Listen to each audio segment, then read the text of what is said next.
నమస్తే అండి. ఈరోజు వీడియోలో 2026 సంవత్సరంలో మీరు క్యాలెండర్‌ని ఏ దిక్కున పెట్టారు అనేది కూడా ఒక్కసారి గమనించండి ఫ్రెండ్స్. ఎందువల్లనంటే మనం వాచ్ కానీ, ఇంట్లో ఉన్న గడియారం కానివ్వండి, లేదంటే పూజ గది కానివ్వండి, వంటగదిలో ఉన్న మనం స్టవ్ అనేది ఎటువైపు పెట్టాలి, ఏ దిక్కున పెడితే మంచిది అని చెప్పి మన పెద్దవాళ్ళు మనకి ఎలా అయితే తెలియచేశారో, అలాగే కొత్త సంవత్సరంలో మనం తీసుకొచ్చే క్యాలెండర్ అనేది పలానా దిక్కులో పెట్టడం అనేది కూడా అలాంటి ఒక విశేషమైన తెలుసుకోవాల్సిన ఒక విషయం అండి.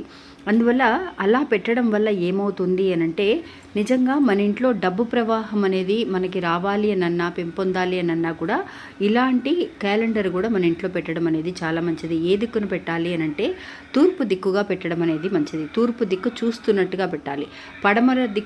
పడమరకి ఉన్న గోడకి తగిలిస్తే మనం తూర్పు దిక్కుగా క్యాలెండర్ చూస్తున్నట్టుగా పెట్టాలండి.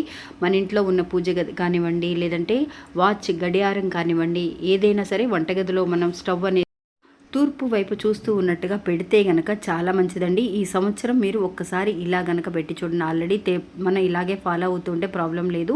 తెలియని వాళ్ళు ఒక్కసారి ఫాలో అయ్యి చూడండి. మంచి రిజల్ట్ అనేది కనిపిస్తుంది. నమస్తే.